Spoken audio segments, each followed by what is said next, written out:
해피 땡스기빙. 좀 어색하네요. 다시 한번 해피 땡스기빙. 예, 그래요. 감사하고 즐거운 우리 추수 감사절 예배 드리게 돼서 감사드립니다. 당신이 계셔서 더 감사합니다. 우리 한번 해볼까요? 옆에 사람들에게 당신이 계셔서 더 감사합니다. 예, 그래요. 감사주일로 진짜 감사요. 감사주일로 지킨다고 감사한 일만 있으면 얼마나 좋겠어요? 돌아보면 그렇게 감사주일로 한다고 해도 우리의 삶은 24시간 같고요. 특별히 변화가 없습니다. 오히려 감사하려고 하니까 더 힘든 일들이 많이 나타나기도 하는 거죠. 아픈 사람, 또 힘에 겨워서 지친 사람들, 또 연락을 해도 안 되는 사람도 있고, 나오고 싶어도 몸이 허락지 못해서 나오지 못하는 사람들, 여러 사람들의 일들이 있습니다. 그렇다고 해서 그 환경들이 우리에게 주신 주님의 기쁨을 없이 하거나 우리의 드릴 마땅한 감사 예배를 망치지 못합니다. 우리의 믿음을 낙심시키지 못한다라고 하는 것입니다. 왜냐하면 우리의 감사는 환경에 의하여서 이루어지는 것이 아니라 하나님 자신에 의해서 이루어지고, 하나님으로 말미암아 감사가 보장되고 완성이 되기 때문에 우리의 감사는 하나님 그분으로 되어준 줄로 믿습니다. 제 말이 아니고 성경이 그래요. 시편 136편에 보니까 1절과 제가 마지막만 여러분에게 나누려고 해요. 1절에 여호와께 감사하라. 그분은 선하시고 그 인자하심이 어떻게 해요? 영원하다 하시다. 우리 주님이 악하다면 얼마나 힘들겠어요. 우리 주님이 잠시 도우시다가 우리가 죽을 때쯤 돼가지고 주님이 안 계셔버리면 어떻게 되겠어요? 근데 그분은 일양선하시고 그분은 영원까지 그 인자하심이 영원하시고 사랑이 헤세드가 영원하셔서 우리에게 얼마나 큰 감사인지 몰라요. 25절에 2절부터 24절까지는 그래서 그 주님께 감사하자, 그 인자하심이 영원하다고 계속 반복합니다. 그리고 25절에 모든 육체에게 식물을 주신 이에게 감사하라. 까마귀가 배고파서 하늘을 나르며 울부짖을 때 누가 그 까마귀에게 먹을 것을 줍니까? 젊은 사자도 먹을 것이 없어가지고 움켜잡을 것이 없어서 그 굴에서 부르짖을 때 누가 그것을 공급합니까? 나약하게 피어있는 들풀이 메마르며 감을 때 그 모든 것들을 먹이시는 주님, 모든 육체에게 또 모든 동식물에게 생명을 주신 주님, 그분에게 감사하고 그 인자하심이 영원하시도다. 26절 마지막에 한번 읽어볼까요? 하늘의 하나님께 감사하라. 그 인자하심이 영원하미로다. 이 하늘은 그냥 되어진 것이 아니고 하나님이 계시고 하나님이 우리를 위하여서 만드셨고, 하늘은 땅을 위하여서 모든 필요한 것들, 해와 공기와 바람과 물과 비들을 다 내립니다. 또 땅은 우리들을 위하여서 모든 열매들을 다 내고요.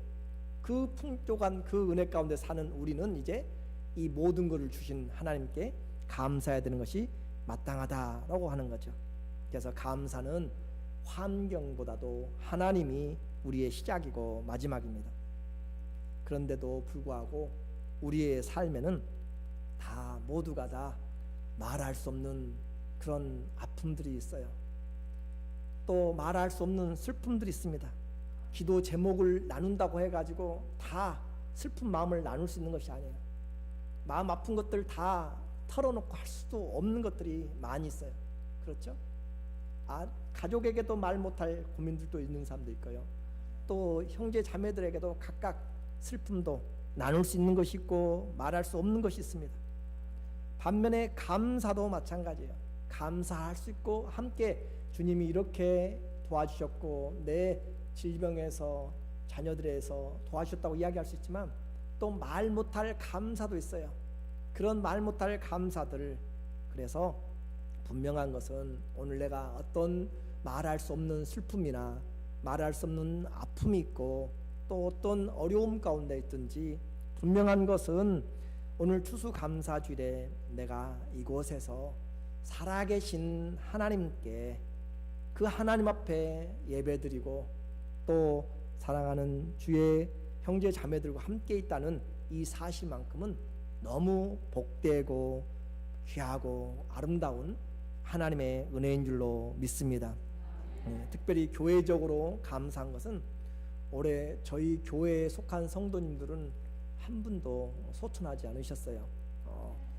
소천하셔도 감사하죠. 천국이니까. 그런데 감사하다고 제가 이야기하는 것은 우리는 영원한 하나님의 나라가 있다는 것을 분명하게 압니다.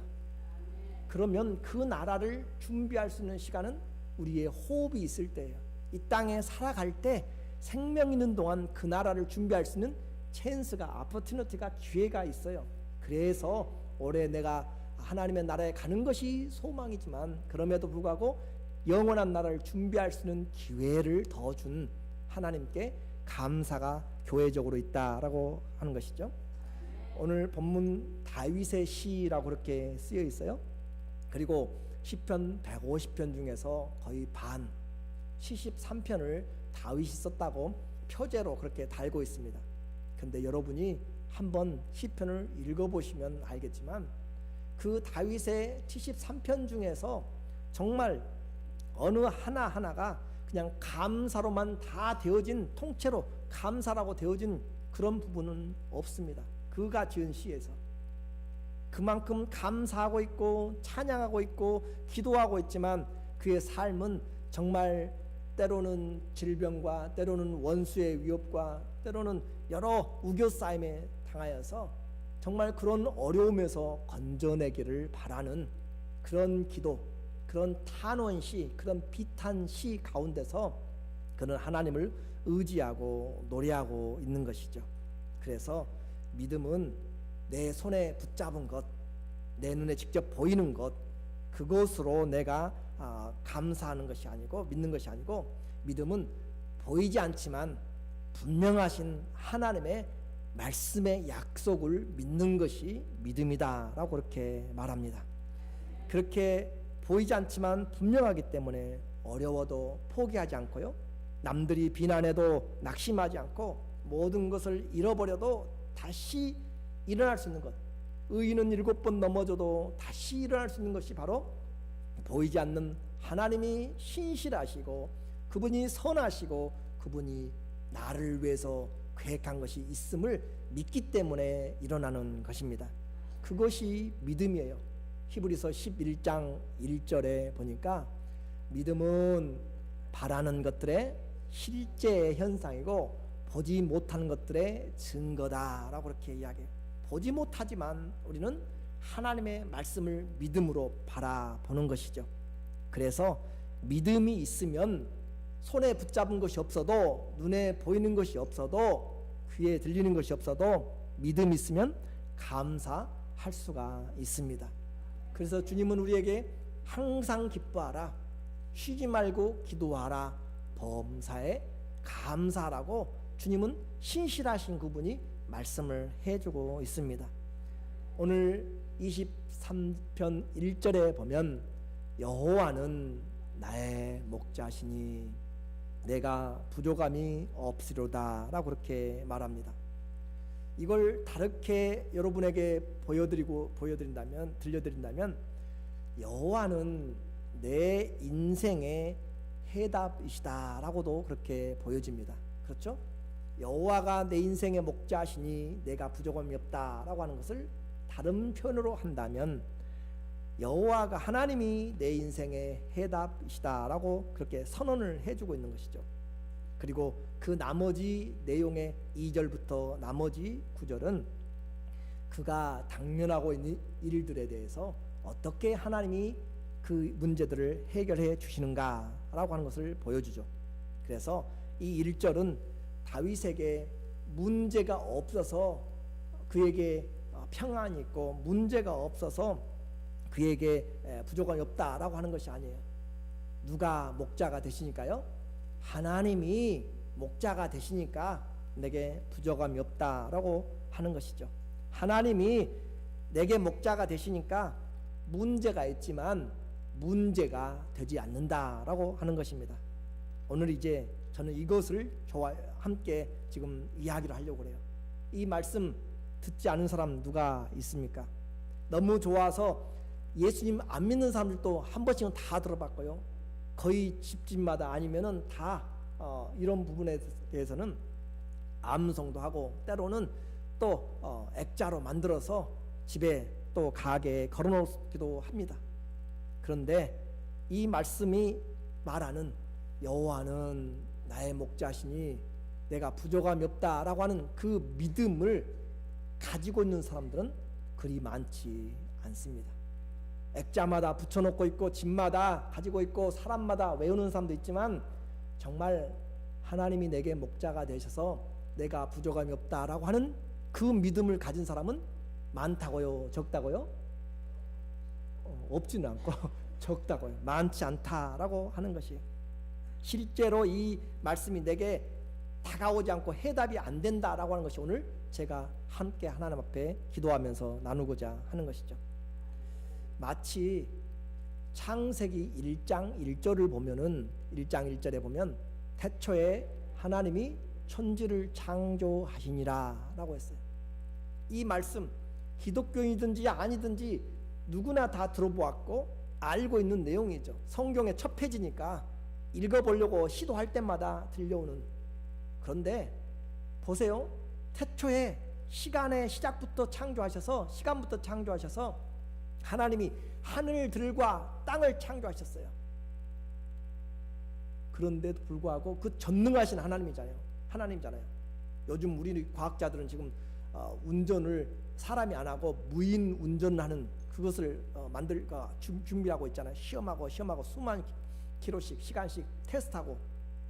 그런데 하나님은 자동적으로 돌아가면서 전혀 빈틈이 없도록 다 하늘들과 땅을 만드셨는데 그 전능하신 하나님이 계시다는 것을 들었습니다. 읽었습니다.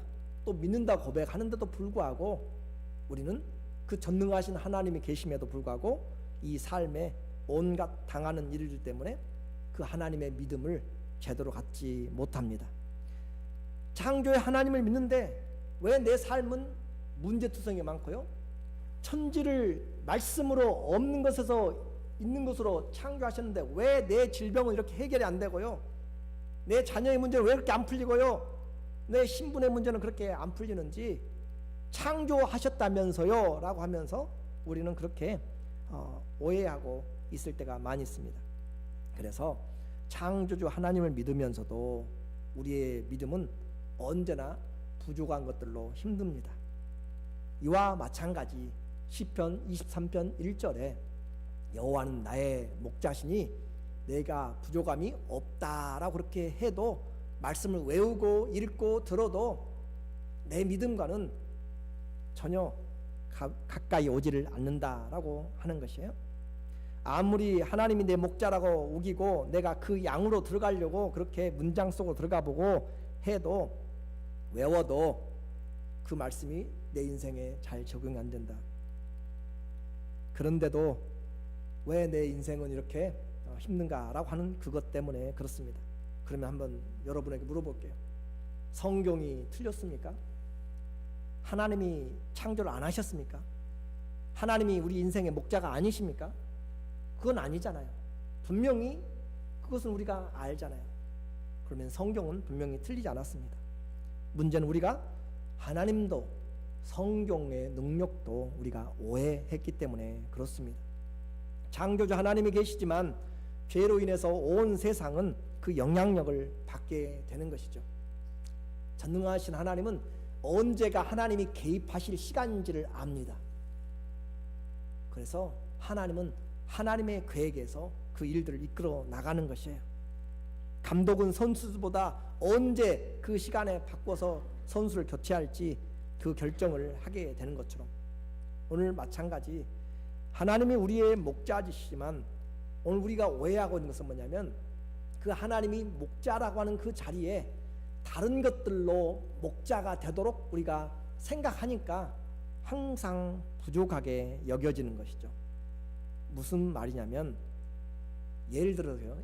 오늘 우리가 이 말씀의 축제가 끝나면 함께 이제 만찬을 하게 돼요. 거기에 만찬을 하게 되면 여러분이 기대하는 땡스기빙의 어떤 그 맛이 있을 것이고 땡스기빙에 대한 그 음식에 대한 추석 때 송편 먹어요? 설날 때 먹어요?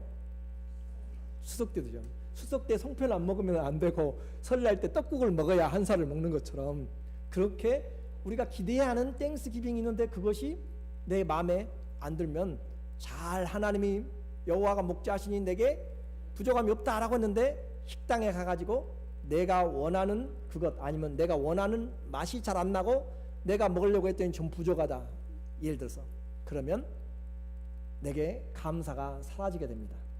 내게 부족한 것들로 하나님은 보여줘요. 다. 왜 그래요?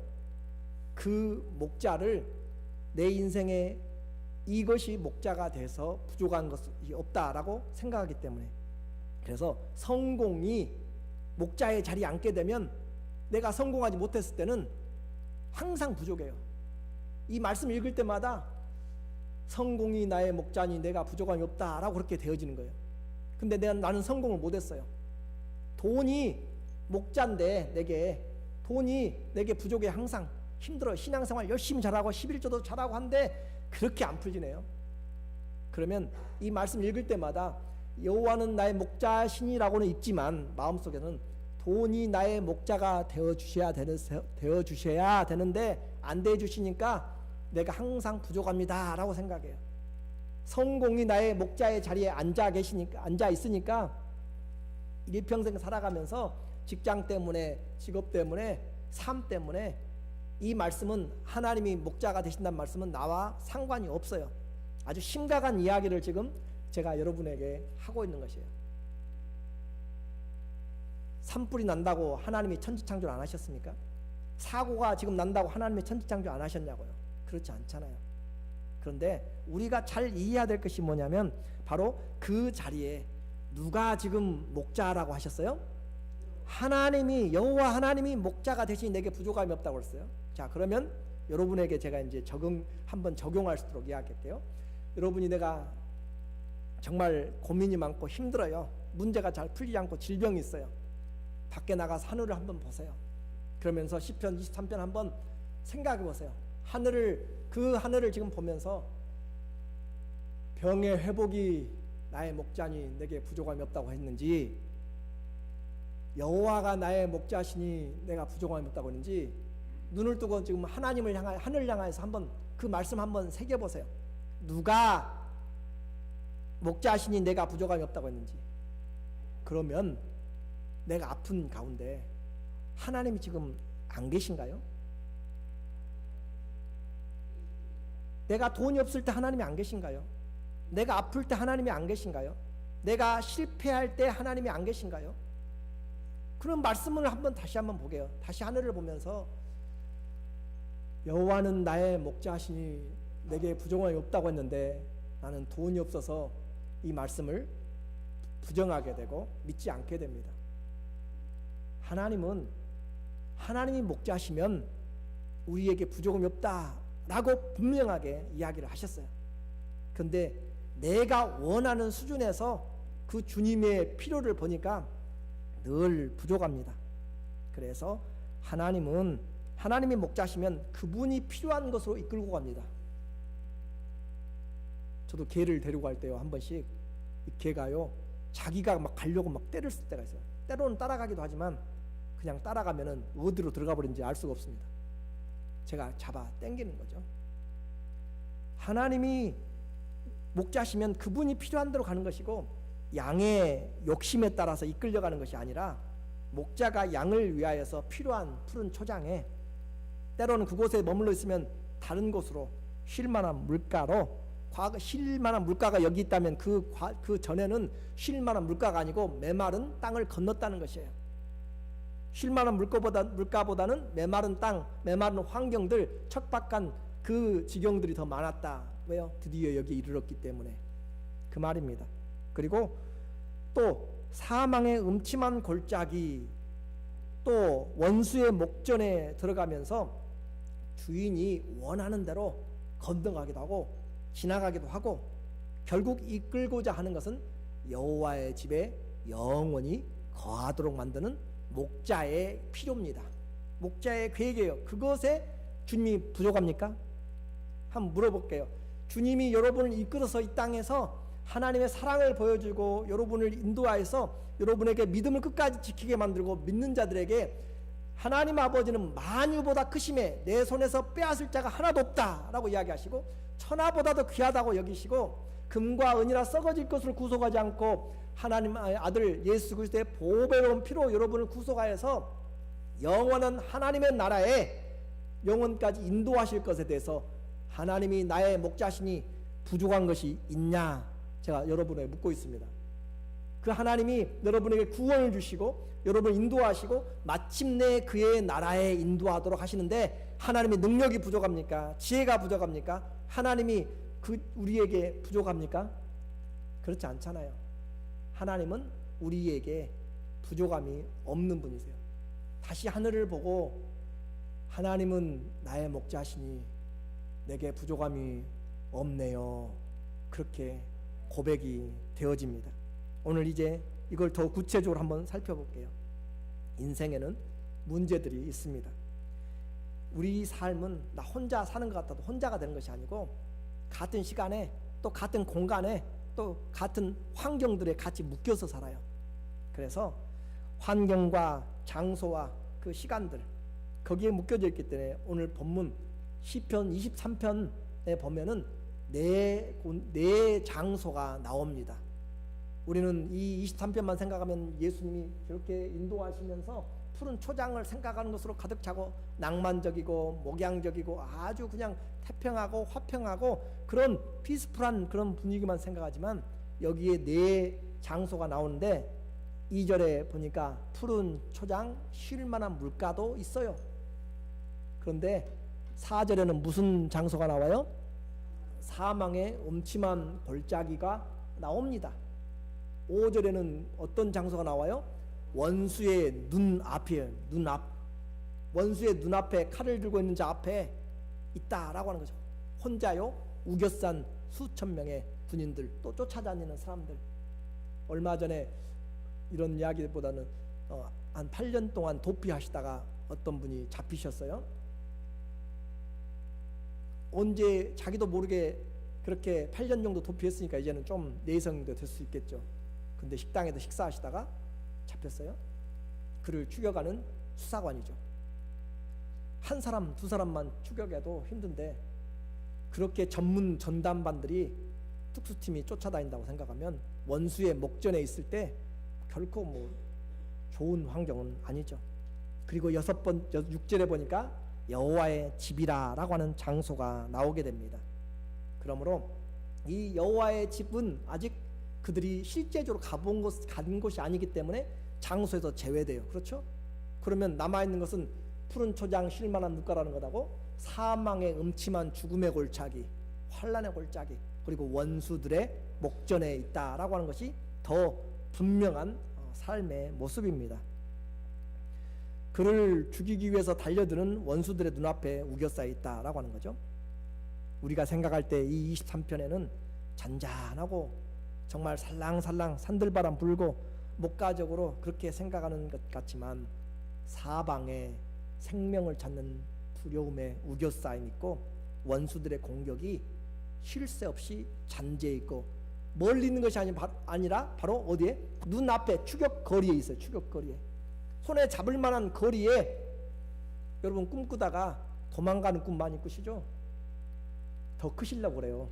도망가시는데 발걸음이 빠르시던가요? 늦던가요? 늦죠. 권사님만 꿈꾸시고 다른 분들은 안 꾸시니까. 그런 것 같이 사방의 원수의 그런 공격들이 잔재해 있단 말이죠.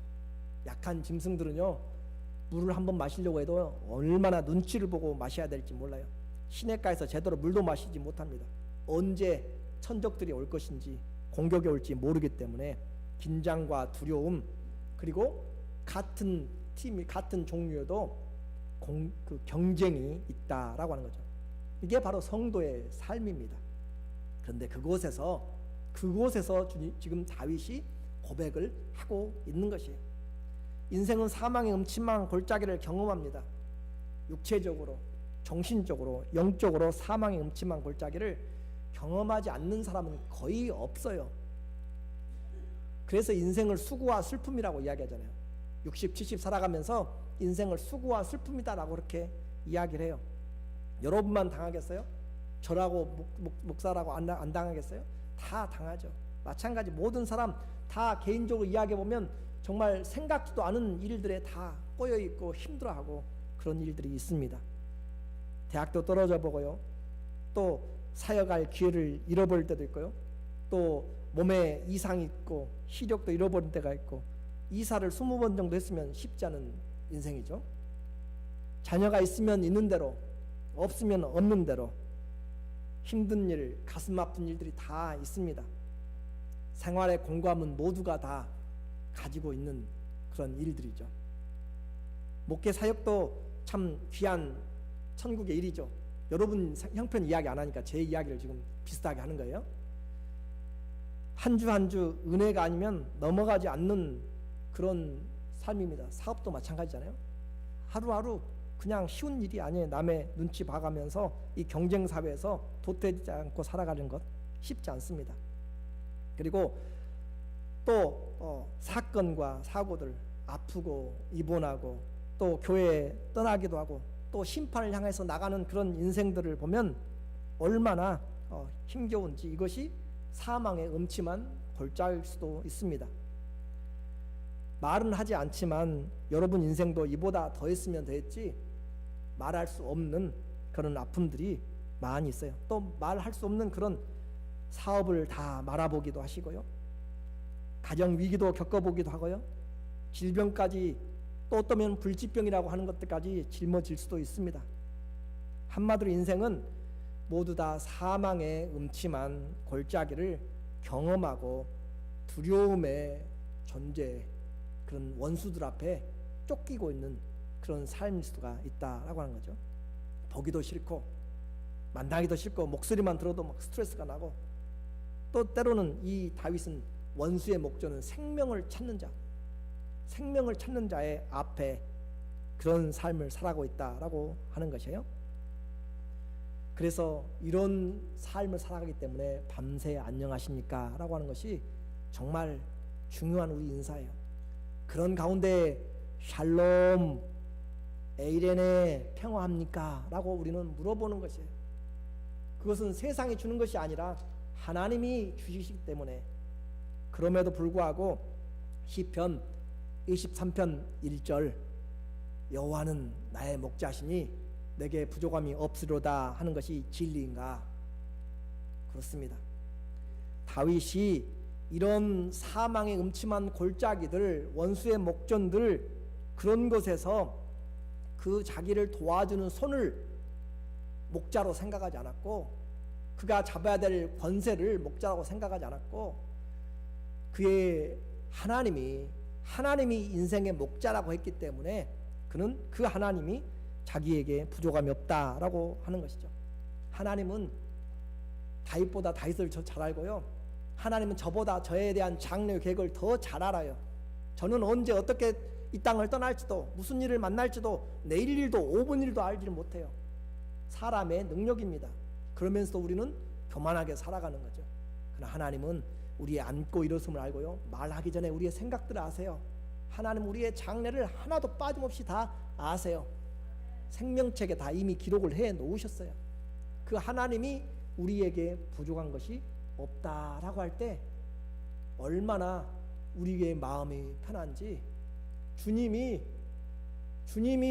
내게 부족함이 없습니다. 왜 그래요? 그 주님이 나와 함께하기 때문입니다.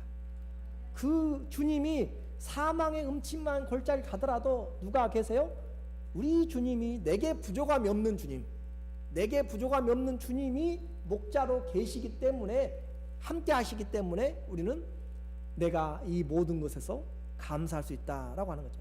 4절에 그의 고백이 바로 그래요. 4절에 보니까 내가 사망의 음침한 골짜기로 돌아다닐지라도 해를 당할 것을 두려워하지 않는 것은 주께서 나와 어떻게 해요? 함께 계시기 때문에. 내가 이곳에서 있든지 내가 힘들고 어려운 병원에 병상에 있든지 하나님은 그 자리에도 함께 계십니다. 때로는 군의 전쟁으로 파병에 나가 있을지라도 그 자리에 함께 계시고요. 때로는 무슨 일이 꼬여서 바울과 실라가 감옥에 갇혀 있잖아요. 자기들의 잘못한 것 하나도 없고 귀신 들린 자 쫓아내고 사탄의 결박을 풀어주고 복음을 전하고 그래가지고도 매맞고 옷벗김 당하고 지하 감옥에 집어넣어서 그렇게 있잖아요. 그런데 그들이 기도하고 찬미하매 하나님을 찬미하죠. 왜? 감옥에도 맞을 때도 하나님 함께 계셨고요, 옷을 벗김 당할 때도 하나님 함께 계셨고요, 지금 감옥 그 음산한 곳에 지옥 그 어둠의 감옥에 지하 감옥에 있을 때도 하나님이 함께 계십니다. 혹시 여러분이 어떤 일로 어려움에 당하고 우겨싸인 환경에 감옥 같은 곳에 아니면 서로 그렇게 감옥이라 할지라도 그곳에도 누가 계세요? 주님이 계시니까, 하나님이 나의 목자가 되시니까 내게 부족함이 없다라고 고백하는 거예요. 이것을 깨닫지 못하면 어디를 가도 부족합니다. 여러분이 돈을 많이 벌면 부족하지 않을 것 같으세요? 많이 벌어도 꼭 필요한 돈이 있어요. 이것만 더 있으면 좀 더 많이 벌 수 있을 거예요. 이것만 있으면 좀 도와줄 수 있을 거예요. 이것만 있으면 이렇게 봉사도 하고 싶을 거예요. 필요를 목자의 위치에 올리면 일평생 이 말씀은 23장 1절은 절대 우리에게 능력이 되지 못합니다. 그러나 반대로 하나님이 나와 함께 하시는 하나님, 창조하신 하나님, 나를 영원 인도하시는 하나님, 나를 나보다 더 잘하시는 하나님, 그 하나님을 나의 목자로 영접하고 그 목자로 믿으면 비록 내가 힘이 없고 약할지라도, 비록 내가 바닥의 인생에 힘겨운 삶을 살아갈지라도 하나님은 사망의 음침한 골짜기에 함께 계십니다. 통과하고 계십니다. 물가운데로 함께 지나가고 있고요. 다니엘의 세 친구들이 풀무불 평소보다 7배나 뜨거운 그곳에 들어갔을 때도 인자가 한 사람이 더 들어가서 같이 있는 것이에요. 그러므로 주께서 나와 함께 하시고 그 환경들을 이겨내게 하세요. 그 환경들을 믿음으로 극복하게 하세요. 믿음 포기하지 않습니다. 히브리서 11장에는 믿음으로 구름보다도 허다한 많은 증인들이 믿음으로 다 살아왔어요. 그 하나님이 우리의 목자가 되시면 내가 어떤 상황에도 우리는 부족함이 없다라고 고백할 줄로 믿습니다. 이제 결론입니다. 다윗은 압니다.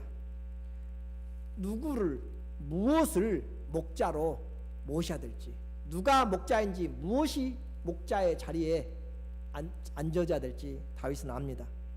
그는 힘들고 어려운 삶을 살아왔습니다. 그리고 그의 인생의 종국이, 마지막이 어떤 삶일지 담대하게 확실하게 고백합니다. 6절 아시죠? 23편 6절에 보니까 6절에 보니까 나의 평생의 선하심과 인자하심이 정녕 나를 따르리니 내가 여호와의 집에 영원히 거하리로다. 그의 마지막 장소는 하나님의 품입니다. 하나님의 집이에요. 그리고 비록 환난에서 힘들고 또 음침한 골짜기, 사망의 어려움 가운데 원수의 목전에 쫓겨다니는 그런, 때로는 미친 척하고 그렇게 배반당하고 해도 하나님의 선하심과 인자하심이 그의 평생 따라왔다고 그래요. 하나님의 선하심과 인자하심이 평생 그를 따라왔다. 그는 이것을 알았어요. 우리의 인생의 여정까지 이 믿음을 갖고 계신 분들은 하나님의 선하심과 인자하심이 평생 여러분을 정령이 surely 여러분을 따를 것입니다. 우리는 그 믿음을 가지고 가는 것이고 이미 우리의 승리를 보고 있어요. 우리는 영원히 어디에 사신다고요? 하나님의 집에 영원히 살게 됩니다. 그래서 이번 우리 추수감사 이것은 내게 베푸신 많은 은혜들로 감사하는 것도 중요하지만 정작 중요한 것은 답답할 때 하늘을 보시고 힘들고 어려울 때 내게 없는 것을 목자로 세우지 말고 이 환경에도 나의 목자가 되신 분이 나의 이 환경에 함께 계신다는 것을 믿는다면 다시 한번 하늘을 보고 하나님은 나의 목자시니 내게 부족함이 없구나. 지금 내 질병의 상황에, 내 아픔의 상황에, 내 목회의 상황에, 내 자녀의 상황에 하나님은 부족함이 없습니다 라고 고백함으로 이 말씀이 여러분의 믿음이 되기를 예수님의 이름으로 축원합니다. 아멘. 기도하겠습니다. 우리 잠깐 1분만 기도했으면 좋겠어요. 주님, 내 인생에